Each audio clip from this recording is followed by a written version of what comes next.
tuproposinga okweestablishingawo joint task force giyite KCCA Buganda working group nga tugenda ku addressinga ku nsonga y'amataka.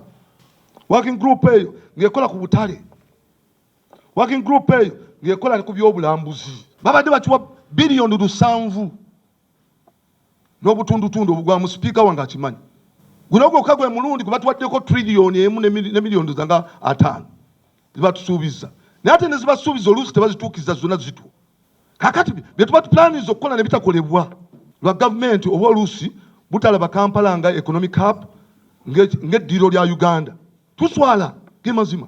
Ab'amaduuka abateeka ebyamaguzi ku lubalaza beefiiriza bokka, kubanga we naasimba pikipiki oba emmotoka ngula ebyamaguzi ate waliwo ensawo za ssukaali. Mwebale kuzimba butale era mugende mu maaso era abantu bakolere mu butale, y'enkola entuufu. Obukulu bwe mulimu kitegeeza buvunaanyizibwa, ate obuvunaanyizibwa bujjirako n'ebisoomooza. Kati oluusi omuntu bw'akwasibwa obuvunaanyizibwa ngenda ne ngamba oba mukulise oba musaasire, naye muyogeeyoge katubeere n'omutima ogulowooza nti bye mugenzeemu bijja kutambula bulungi. Download the app on App Store or Google Play Store now.